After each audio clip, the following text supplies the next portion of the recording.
Hello student, welcome to my channel. आज के इस क्लास में हम एसिड, बेस एंड सॉल्ट्स के कुछ इम्पॉर्टेंट टॉपिक्स को एक्सप्लेन करेंगे, जैसे कि indicator, pH scale, strong acids, strong bases, pH of salts and natural occurring acids के बारे में जानेंगे। इसके पहले वाले वीडियो में हम एसिड, बेस एंड सॉल्ट के बारे में एक्सप्लेन कर चुके हैं और ये भी बताया कि एसिड बेस को कैसे डिफ्रेंशिएट करेंगे। तो चलो नेक्स्ट टॉपिक्स जो है हमारा इंडिकेटर को देखते हैं कि व्हाट इज इंडिकेटर।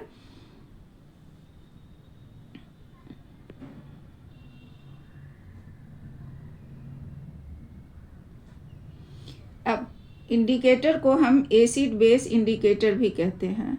अभी तक हम जान चुके हैं कि एसिड का क्या कैरेक्टर होता है, बेस का क्या कैरेक्टर होता है। लेकिन अगर हमें कोई सब्सटेंस दे दिया जाता है, सपोज डैट कि हमें कोई ग्लास में एसिड या बेस कुछ भी दे दिया जाता है, तो फिर हम कैसे पता करेंगे कि वो दिया हुआ जो सब्सटेंस है वो एसिड है या बेस है। तो इसको आइडेंटिफाई करने के लिए हम इंडिकेटर का यूज़ करते हैं। इंडिकेटर की मदद से हम ये पता लगाते हैं कि दिया हुआ जो हमें सैंपल है वो एसिड है या बेस है। तो इंडिकेटर का क्या डिफिनेशन होता है? Indicators are substances that help us identify whether a solution is acidic, basic or neutral by showing a change in colour or smell. Indicator जो होता है वो एक सब्सटेंस होता है जिसको कि जब हम एसिड, बेस या न्यूट्रल सॉल्यूशन में रखते हैं तो उसका कलर चेंज हो जाता है या उसका स्मेल चेंज हो जाता है। इससे हम आइडेंटिफाई करते हैं कि दिया हुआ जो हमारा सैंपल है वो एसिड है, बेस है या न्यूट्रल है। तो इंडिकेटर बहुत तरह के हो सकते हैं। कुछ टाइप्स ऑफ इंडिकेटर के बारे में पढ़ते हैं।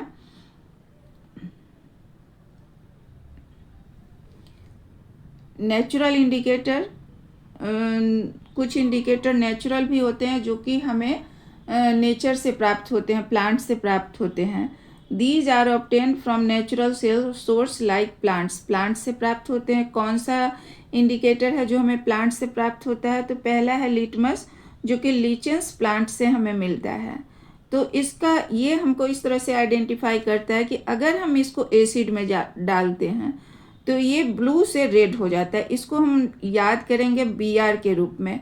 ब्लू से रेड में कन्वर्ट हो जाता है। अगर वो एसिड है तो ब्लू से रेड में कन्वर्ट हो जाएगा, तो हम समझेंगे कि दिया हुआ जो सैंपल है या सब्सटेंस है वो एसिड है। लेकिन अगर रेड से ब्लू में कन्वर्ट हो जाता है तो हम समझेंगे कि वो बेस है। तो इस तरह कलर चेंज होने से हम पता कर लेते हैं कि दिया हुआ जो सब्सटेंस है वो एसिड है या बेस है। अब दूसरा है टर्मरिक।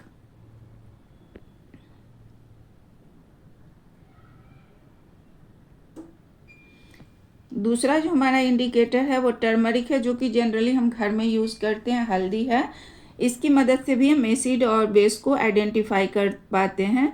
क्योंकि अगर हमें दिया हुआ है एसिड, तो अगर हम इसमें टर्मरिक डालते हैं, टर्मरिक का मान लो कि सॉल्यूशन है और इसमें अगर हम एसिड डालते हैं, एसिड डालेंगे तो ये कोई कलर चेंज नहीं करेगा, ये येलो का येलो ही रह जाएगा।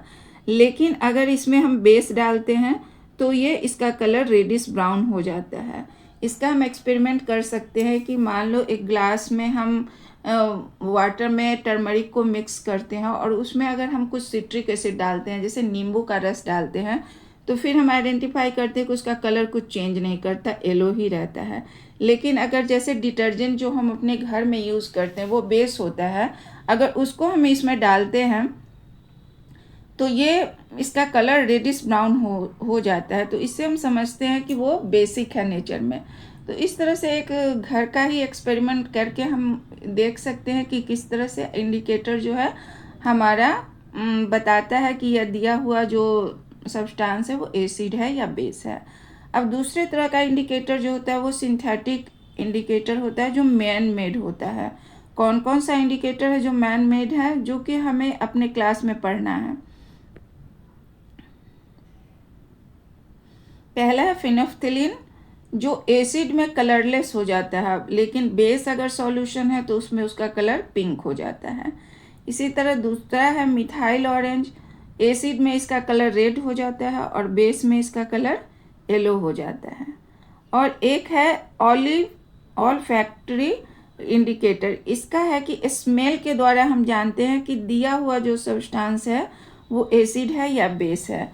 ये कौन सा इंडिकेटर है? ओनियन, प्याज जो कि हम लोग घर में यूज़ करते हैं, वैनिला, क्लोव ऑयल, लौंग का तेल जिसको कहा जाता है।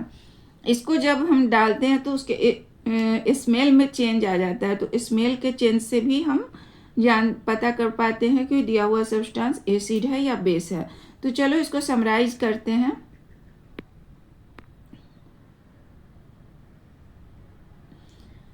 लिटमस है जो कि पर्पल होता है, एसिड में इसका कलर ब्लू से रेड हो जाता है और इसमें रेड से ब्लू हो जाता है। टर्मरिक है वो एसिड में रेड ही रहता है और बेस में रेडिश ब्राउन हो जाता है। इसी तरह सिंथेटिक इंडिकेटर है फेनोफ्थलीन है, कलरलेस होता है एसिड में और बेस में इसका कलर पिंक हो जाता है। मिथाइल ऑरेंज है, एसिड में रेड रहता है और बेस में येलो हो जाता है।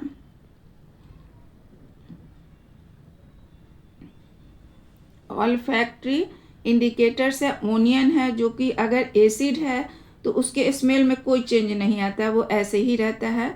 लेकिन अगर बेस होगा तो उसमें कोई स्मेल नहीं देगा, स्मेल समाप्त हो जाता है। इसी तरह क्लोव ऑयल में भी स्मेल एज इट इज़ रहता है, लेकिन अगर बेस है तो स्मेल समाप्त हो जाता है। वैनिला एसेंस में जो है वो उसका जो स्मेल है वो सेम रहता है, लेकिन बेस में स्मेल समाप्त हो जाता है। तो इस तरह 3 इंडिकेटर की मदद से हम एसिड और बेस में डिफरेंस कर सकते हैं, उसको पता लगा सकते हैं कि दिया हुआ सब्सटेंस एसिड है या बेस है। अब चलो नेक्स्ट टॉपिक की ओर चलते हैं।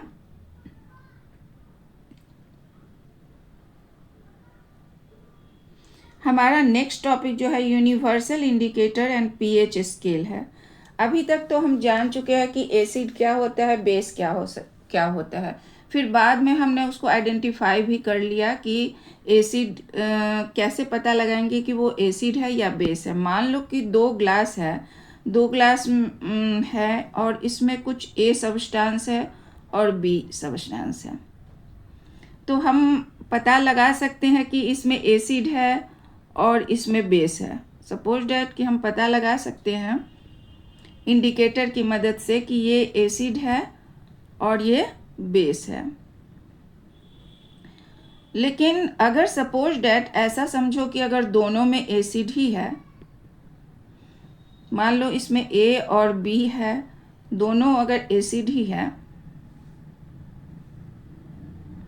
दोनों अगर एसिड ही है तो हम कैसे पता लगाएंगे कि कौन सा एसिड स्ट्रॉन्ग है, कौन सा एसिड वीक है? इसको तो हम इंडिकेटर की मदद से पता नहीं लगा सकते हैं। और जैसा कि तुम जानते हो कि एसिड का स्ट्रेंथ जो है वो डिपेंड करता है H+ आयन के कंसंट्रेशन पे। जितना ज़्यादा H+ आयन होगा उतना स्ट्रॉन्ग एसिड होगा। तो लेकिन हम इसको पता कैसे लगा सकते हैं? तो इसके लिए हमें यूनिवर्सल इंडिकेटर की ज़रूरत पड़ती है जो कि पीएच स्केल पे वर्क करता है। What is universal indicator? अब क्या लिखा गया है इसको भी थोड़ा देख लेते हैं। Indicators use to distinguish between an acid and base but quantitatively cannot tell us how strong a given acid और बेस इज। वही चीज़ लिखा गया है, लेकिन हम ये नहीं पता लगा सकते हैं इंडिकेटर की मदद से कि कौन सा एसिड ज़्यादा स्ट्रॉन्ग है, कौन सा एसिड कम स्ट्रॉन्ग है, या कौन सा बेस ज़्यादा स्ट्रॉन्ग है या कौन सा बेस कम स्ट्रॉन्ग है। तो हम यूनिवर्सल इंडिकेटर का यूज़ करते हैं। यूनिवर्सल इंडिकेटर क्या है?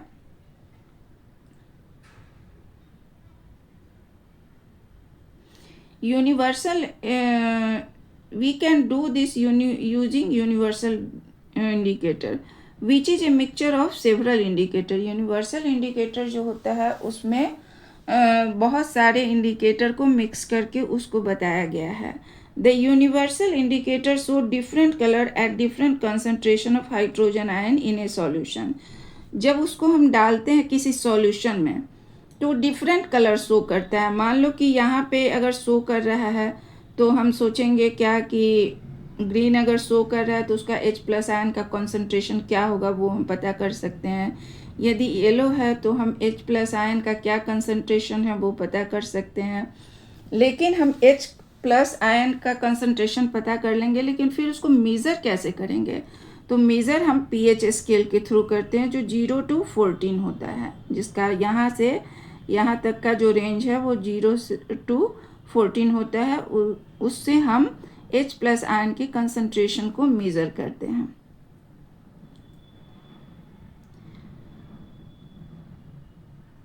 वैसे इसका फार्मूला होता है pH इक्वल टू होता है माइनस लॉग कंसंट्रेशन का H प्लस और H प्लस होता है लॉग H प्लस कंसंट्रेशन का। लेकिन हमें क्लास 10th में इसको नहीं पढ़ना है, इसलिए हम इस फार्मूला पे नहीं जाएंगे। लेकिन pH स्केल pH को कैलकुलेट करने का ये फार्मूला है माइनस लॉग H प्लस माने H प्लस आयन का कंसंट्रेशन। तो लेकिन इसको हमको पढ़ना नहीं है क्लास 10th में, हमको सिर्फ ये पढ़ना है कि pH स्केल से हम H प्लस आयन के कंसंट्रेशन को पता कर पाते हैं। तो pH जो होता है वो इन्वर्सली प्रोपोर्शनल होता है 1 by concentration of H plus ion के। कहने का मतलब है कि अगर H प्लस आयन का कंसंट्रेशन बढ़ेगा तो pH का वैल्यू घटेगा। यदि H प्लस आयन का कंसंट्रेशन घटेगा तो pH का वैल्यू बढ़ेगा। ये मैथ में भी तुम लोग पढ़ चुके होगे, और यहाँ पे भी हमने थोड़ा एक्सप्लेन किया है कि pH जो है इन्वर्सली प्रोपोर्शनल होता है H प्लस आयन के कंसंट्रेशन का। तो जस्ट रिवर्स होगा, अगर वो बढ़ेगा तो ये घटेगा, ये घटेगा तो वो बढ़ेगा। ठीक है।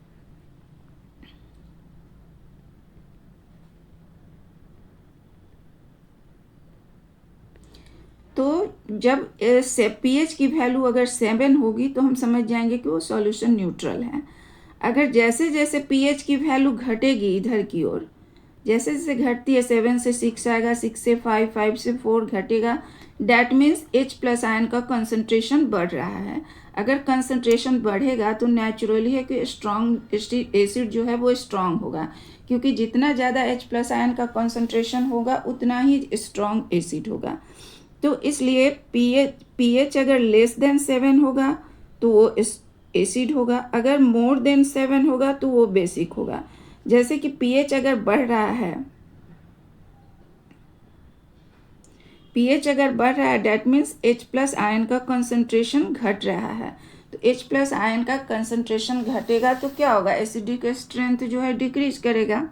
तो वो 7 से अगर ज़्यादा pH हो जाए तो वो बेसिक हो जाएगा, एल्केलाइन होगा, और जैसे जैसे बढ़ेगा वैसे वैसे बेसिसिटी बढ़ेगी, बेसिक कैरेक्टर बढ़ेगा और एसिडिक कैरेक्टर जो है वो घटेगा। तो अब हम इसको समझ गए pH स्केल को, कि pH स्केल जो है H प्लस आयन के कंसंट्रेशन को मेजर करने का एक स्केल है, और pH वैल्यू बढ़ेगा तो H प्लस आयन का कंसंट्रेशन घटेगा, यदि वो pH घटेगा तो H प्लस आयन का कंसंट्रेशन बढ़ेगा। तो देख लेते हैं इसमें क्या लिखा हुआ है। pH लेस देन 7 है, तो एसिडिक, मोर वैल्यू देन 0 की ओर जैसे जैसे जाएगा एसिडिक कैरेक्टर और बढ़ेगा। pH अगर 7 है तो न्यूट्रल होगा, pH ग्रेटर देन 7 होगा तो बेसिक होगा।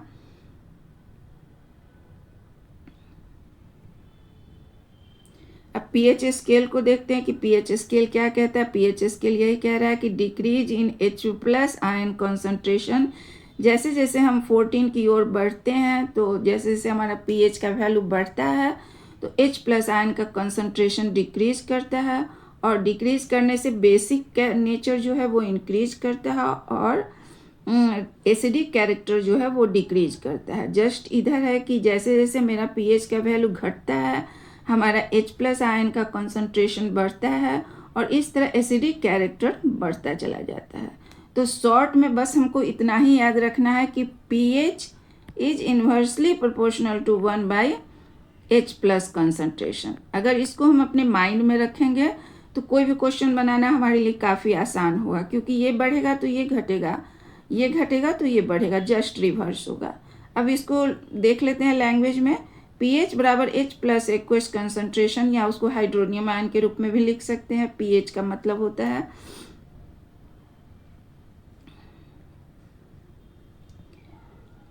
more H plus ion concentration, lower pH, more acidic. pH value tell us the concentration of hydrogen ion in a solution. pH less than 7 acidic solution, pH equal to 7 neutral solution, pH greater than 7 basic alkaline solution. ठीक है, इस जो कि हम समझा चुके हैं और एक्सप्लेन कर चुके हैं.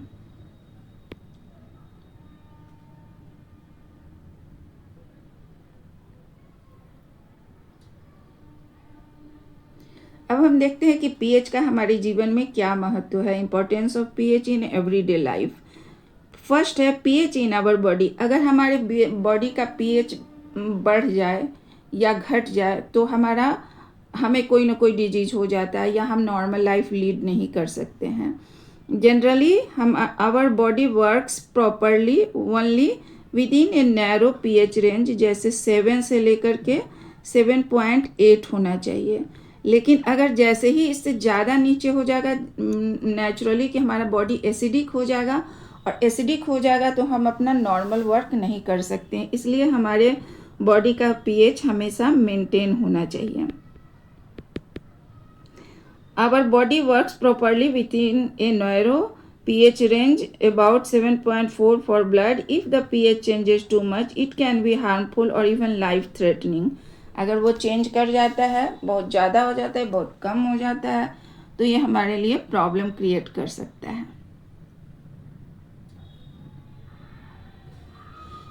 PH in digestion. जैसा कि तुम जानते हो कि अगर हम खाना खाते हैं तो हमारा स्टमक हाइड्रोक्लोरिक एसिड रिलीज करता है, जिससे कि हमारा खाना डाइजेस्ट होता है. लेकिन अगर बहुत ज़्यादा हमारा पीएच हो जाएगा, वैल्यू बढ़ जाएगा, यानी कि कम हो जाएगा. The stomach produce hydrochloric acid which has a low pH. This acid help in digestion of food. If the stomach produce too much acid, ये बहुत ज़्यादा अगर एसिड प्रोड्यूस करता है, दिस काउजेज इन डाइजेशन, जैसे कि पेन होगा, irritation हो जाएगा. तो इसको हम रिलीव करने के लिए क्या करते हैं, एंटासिड लेते हैं. एंटासिड क्या होता है, बेस होता है एक्चुअली में. We use antacid to neutralise it. Antacid क्या होता है, एक्चुअली बेस होता है. तो बेस जब एसिड के साथ रिएक्ट करेगा तो क्या होगा, न्यूट्रलाइज कर देगा. उसके जो पावर होता है उसको न्यूट्रलाइज कर देता है. तो मैग्नीशियम हाइड्रोक्साइड, जिसको कि हम मिल्क ऑफ मैग्नीशिया भी कहते हैं, ए mild base used for this purpose. इस पर्पस से यूज किया जाता है. मैग्नीशियम हाइड्रोक्साइड को मतलब एंटासिड के रूप में यूज किया जाता है, जो कि एक माइल्ड बेस है.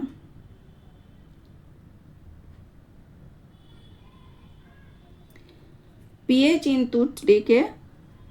हमारा जो दांत खराब होने लगता है, जैसे हम खाना खा करके बिना वॉश किए हुए अगर हम सो जाते हैं तो हमारे मुंह में जो बैक्टीरिया प्रेजेंट होता है वो धीरे धीरे उस खाने को तोड़ करके एसिड रिलीज करता है. उस एसिड की वजह से जो हमारा टूथ इनेमल होता है, जो कि कैल्शियम फॉस्फेट का बना होता है, काफ़ी हार्डेस्ट सब्सटेंस है, वो जो है सो धीरे धीरे उस पर वो ख़राब होना शुरू हो जाता है.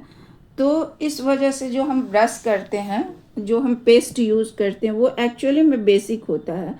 तो जब बेस के साथ हम एसिड का रिएक्शन होता है तो वो उसके जो इफ़ेक्ट होता है उसको न्यूट्रलाइज कर देता है. The acid and protect teeth.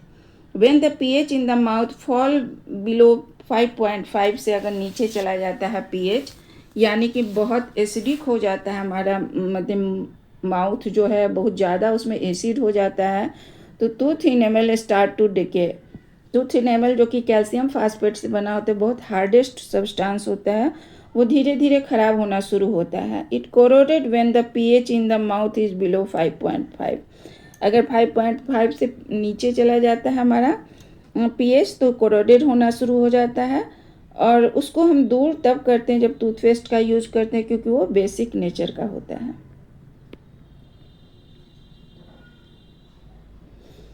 PH in the soil for plants. Plants के लिए भी पीएच का बहुत महत्व है, क्योंकि जो हमारा सॉइल है ना ज़्यादा एसिडिक होना चाहिए ना ज़्यादा बेसिक होना चाहिए. पीएच का रेंज जो है एक रेंज के अंदर होना चाहिए, तभी हमारा प्लांट ग्रो करता है। क्या बताया गया है? Plants need a specific pH range to grow well. If the soil is too acidic or too basic, crops will not grow properly. Farmers sometimes add lime to reduce soil acidity. अगर बहुत ज़्यादा acidic हो गया है soil तो lime डाला जाता है। लाइम क्या होता है? बेसिक होता है नेचर में, तो उसको डाला जाता है ताकि सॉइल की जो एसिडिटी है वो मेंटेन हो सके। अब नेक्स्ट क्या है? PH of water bodies. यदि नदी तालाब वगैरह में पीएच अगर बहुत कम हो जाता है, यानी कि वो बहुत एसिडिक हो जाता है, तो उसमें जो फिश और एक्वेटिक एनिमल्स हैं तो वो सब मरना शुरू हो जाते हैं। Aquatic life depends on proper pH level of water. If pH changes it can harm fish and other organism. बहुत ज़्यादा कम अगर पीएच हो जाएगा तो उसमें जो रहने वाले एक्वेटिक एनिमल हैं या फिश वगैरह है वो सरवाइव नहीं कर सकते हैं। पॉल्यूशन की वजह से या एसिड रेन की वजह से कभी कभी जो होता है, जो वाटर जो होता है वो पॉल्यूटेड हो जाता है।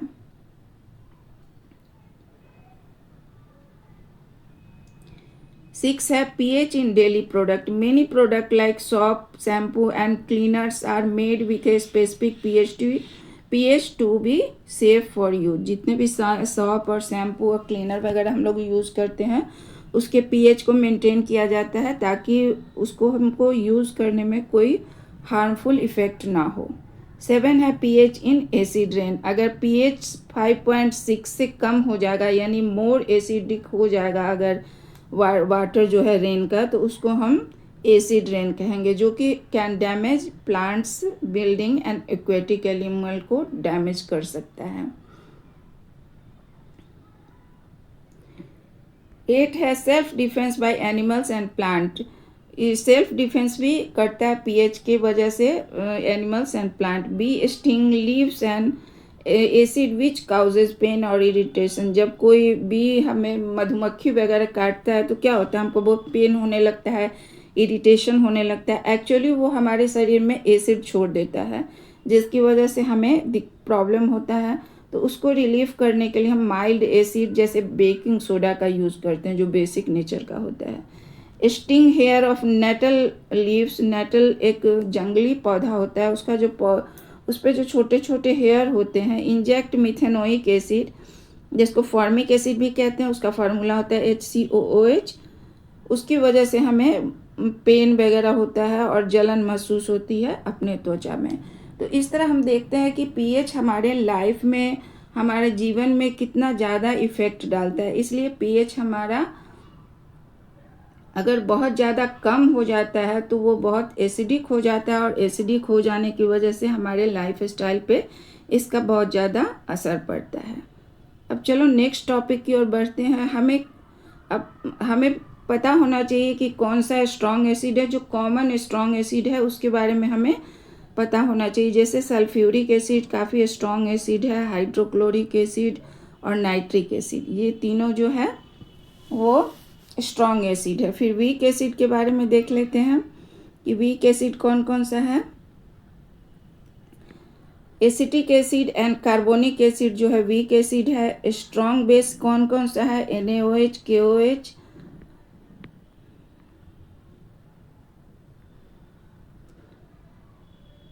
वीक बेस है ammonium hydroxide, copper hydroxide, barium hydroxide, calcium hydroxide, magnesium hydroxide, ferrous hydroxide, zinc hydroxide, ये सब वीक एसिड है, वीक बेस है। तो इन सबको हमको थोड़ा सा याद रखना होगा कि कौन सा वीक बेस है और कौन सा स्ट्रॉन्ग बेस है, क्योंकि इससे जनरली क्वेश्चन पूछे जाते हैं। तो कुछ common weak base, weak acid, strong base को याद करके रखना है। अब चलो देखते हैं पीएच ऑफ सॉल्ट को।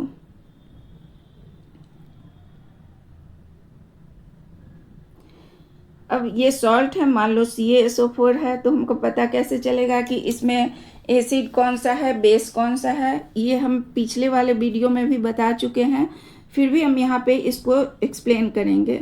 तो H और OH लिखेंगे और इसको क्रॉस मल्टीप्लाई करेंगे। क्रॉस मल्टीप्लाई करने से क्या होगा? H2SO4 हो जाएगा और CaOH2 हो जाएगा। तो इसमें हम क्या देख रहे हैं, एसिड जो है स्ट्रॉन्ग है और बेस जो है क्या है, वीक बेस है। तो इसका क्या नेचर क्या हो जाएगा, एसिडिक हो जाएगा। नेचर जब एसिडिक होगा तो इसका पीएच क्या हो जाएगा, <7 हो जाएगा। अब नेक्स्ट क्वेश्चन को देखते हैं, नेक्स्ट सॉल्ट को देखते हैं।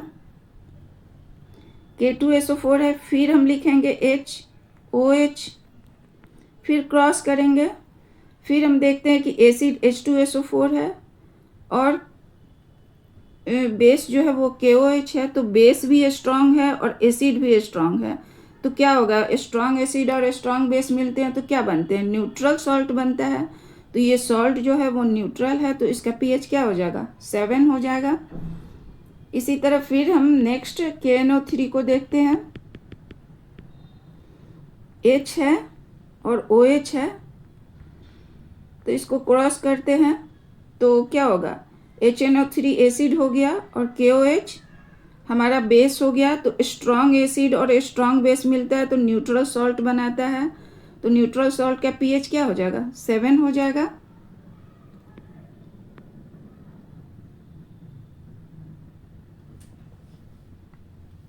NaCl को देखेंगे, फिर H और Cl लिखेंगे, Cl लिखेंगे, क्रॉस करेंगे, सॉरी NH और OH लिखेंगे तो NaCl NaOH हो जाएगा और HCl हो जाएगा। ये दोनों स्ट्रांग है तो सॉल्ट क्या हो जाएगा, न्यूट्रल हो जाएगा। तो इसका pH = 7 हो जाएगा। तो इस तरह तुम देख लिया हो कि कैसे हम एसिड बेस का पता लगा सकते हैं, नेचर ऑफ सॉल्ट के बारे में कैसे पता लगाएंगे और उसका pH कैसे ये डिटरमाइन करेंगे कि इसका pH क्या होगा। तो नेक्स्ट जो है NH4Cl, ZnSO4, NaHCO3, Na2CO3, CuSO4, इसको तुम खुद से सॉल्व करो तो तुम्हें पता चलेगा कि तुमने ठीक से सीखा है या नहीं सीखा है। यदि इसमें कोई प्रॉब्लम आएगा तो कमेंट सेक्शन में पूछ सकते हो कि तुम्हें कहाँ पे समझने में प्रॉब्लम हो रहा है। तो चलो अब ये तुम्हें होमवर्क मिलता है। अब नेक्स्ट टॉपिक पे हम चलते हैं।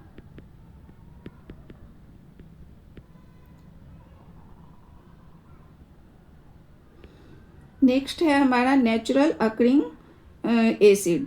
इससे क्वेश्चन पूछे जाते हैं जनरली कि नेचर में हमारा कौन कौन सा एसिड है जो नेचुरली हमें मिलता है। जैसे लेमन है, लेमन से हमें सिट्रिक एसिड मिलता है, विनेगर से हमें एसिटिक एसिड मिलता है, ऑरेंज से हमें सिट्रिक एसिड मिलता है, टर्मेरिन से हमें टार्टरिक एसिड मिलता है,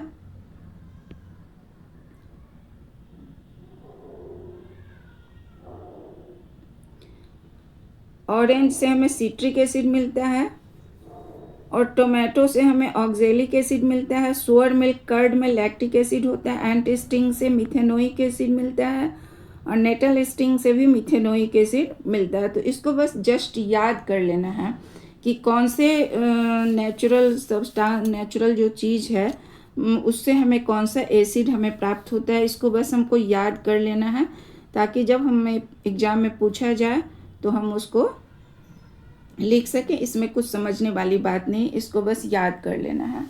तो चलो आज हमारा एसिड बेस एंड सॉल्ट का जितने भी टॉपिक है हमने उसको पढ़ लिया है। अब नेक्स्ट वीडियो से हम इसके क्वेश्चन, इंटेक्स क्वेश्चन को करेंगे, एक्सरसाइज क्वेश्चन को करेंगे, प्रीवियस ईयर क्वेश्चन को सॉल्व करेंगे। तो अगर नेक्स्ट वीडियो के नोटिफिकेशन के लिए तुम इस चैनल को सब्सक्राइब करो और लाइक करो, कमेंट करो। मिलते हैं नेक्स्ट वीडियो में, तब तक पढ़ाई करते रहो।